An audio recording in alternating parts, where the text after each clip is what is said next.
जय शिवराय मित्रांनो. आज आपण कर्जमाफी बद्दल आलेल्या दोन अतिशय महत्त्वाच्या अपडेट समजून घेणार आहोत.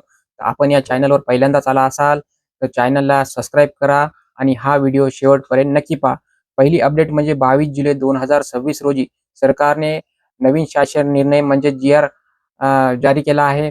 आणि दुसरी मोठी अपडेट म्हणजे कर्जमाफी योजनेची पहिली प्रतिनिधिक लाभार्थ यादी जाहीर करण्यात आली आहे.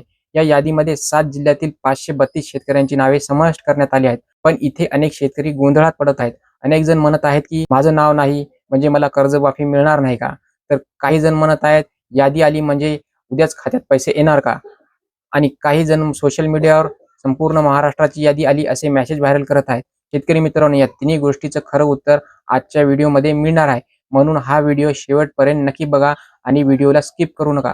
सर्वप्रथम एक गोष्ट स्पष्ट करून सांगतो, ही संपूर्ण महाराष्ट्राची अंतिम लाभार्थ यादी नाही. ही फक्त प्रक्रियेच्या सुरुवातीची प्रतिनिधिक यादी आहे. म्हणूनच ज्याचं नाव या यादीत नाही त्यांनी अजिबात घाबरू नका, कारण पुढील टप्प्यामध्ये आणखी यादी प्रसिद्ध होऊ शकते. आणखी एक महत्त्वाची गोष्ट, सरकारने लाभ मिळण्यासाठी ॲग्रीस्टॉक नोंदणी आणि आधार पडताळणी पूर्ण असणं आवश्यक असल्याचं सांगितलं आहे. म्हणून ज्यांनी अजून ॲग्रीस्टॉक आयडी प्रक्रिया पूर्ण केली नसेल त्यांनी ती शक्य तितक्या लवकर पूर्ण करून घ्यावी. आता हा नवीन जी.आर मध्ये नेमकं काय आहे? निधी मंजूर म्हणजे हे पैसे खात्यात येणार का? 532 शेतकऱ्यांची यादी का जाहीर झाली? यापुढे शेतकऱ्यांनी काय करावे? चला आता संपूर्ण माहिती सोप्या भाषेत समजून घ्या. सर्वात मोठा अपडेट, शेतकरी मित्रांनो, 22 जुलै 2026 रोजी सहकार विभागाने पुण्यश्लोक अहिल्यादेवी होळकर शेतकरी कर्जमुक्ती योजना 2026 संदर्भात नवीन शासन निर्णय जारी केला आहे. या शासन निर्णयात मुख्य उद्देश म्हणजे या योजनेचे अंमलबजावणीसाठी आवश्यक निधी वितरण करण्यासाठी मान्यता देणे. याचा अर्थ हा जी.आर आर्थिक आणि प्रशासकीय प्रक्रिया पुढे नेण्यासाठी आहे.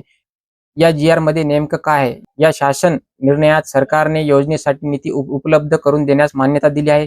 म्हणजेच योजना कागदावर न राहता तिच्यात अंमलबजावणीसाठी पुढील टप्पा सुरू करण्यासाठी प्रक्रिया सुरू आहे. हा जी.आर वाचल्यानंतर अनेकांना वाटत आहे की उद्यापासून सर्वांच्या खात्यात पैसे येतील. पण तसं या जी.आर मध्ये कुठेही लिहिलेलं नाही. निधी मंजूर म्हणजे काय? सरकार एखाद्या योजनेसाठी निधी मंजूर करते म्हणजे त्या योजनेची अंमलबजावणी करण्यासाठी संबंधित विभागांना आर्थिक परवानगी दिली जाते. त्यानंतर संबंधित अधिकारी, सहकारी संस्था, बँका आणि विभाग पुढील प्रशासकीय प्रक्रिया पूर्ण करतात. म्हणून निधी मंजूर झाला म्हणजे लगेच लाभार्थ्यांच्या खात्यात पैसे जमा होतील असा अर्थ होत नाही. 532 शेतकऱ्यांची यादी म्हणजे काय? ही प्रक्रिया प्रतिनिधिक लाभार्थी यादी आहे. यामध्ये काही जिल्ह्यातील 532 शेतकऱ्यांची नावे प्रकाशित करण्यात आली आहेत. याचा अर्थ संपूर्ण राज्यातील सर्व लाभार्थ्यांची अंतिम यादी जाहीर झाली असं नाही. त्यामुळे ज्या शेतकऱ्यांचे नाव या यादीत नाही त्यांना घाबरण्याचे कारण नाही. पुढील टप्प्यांमध्ये आणखी यादी प्रसिद्ध होऊ शकते. ॲग्रीस्टॉक आयडी का महत्वाचं? सरकारने स्पष्ट केलं आहे की लाभ मिळण्यासाठी ॲग्रीस्टॉक नोंदणी आणि आधार पडताळणी महत्वाची आहे. जर तुमची माहिती अपूर्ण असेल तर ती वेळेस पूर्ण करा. शेतकऱ्यांना आता काय फायदा? या जी.आर मुळे सर्वात मोठा फायदा म्हणजे योजनेसाठी प्रक्रिया पुढे ढकलण्याचं स्पष्ट दिसत आहे. म्हणजे शासन स्तरावर हालचाली सुरू आहेत. पुढील आदेश, पात्र यादी, अंमलबजावणी आणि निधी वितरणाची प्रक्रिया टप्प्याटप्प्याने सुरू होईल. सोशल मीडियावरील अफवा, आजपासूनच सर्वांना कर्जमाफी, खात्यात पैसे जमा, प्रत्येक शेतकऱ्यांना 2 लाख असे अनेक मेसेज फिरत आहेत.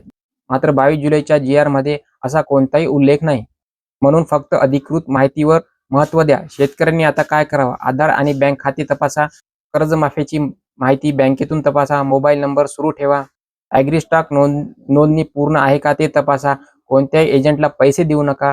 फक्त अधिकृत जी.आर वर विश्वास ठेवा. आजच्या व्हिडिओतील सर्वात महत्त्वाचे मुद्दे, 22 जुलैचा नवीन जी.आर आला. कर्जमुक्ती योजनेसाठी निधी मंजूर. 7 जिल्ह्यातील 532 शेतकऱ्यांची पहिली प्रतिनिधिक यादी जाहीर.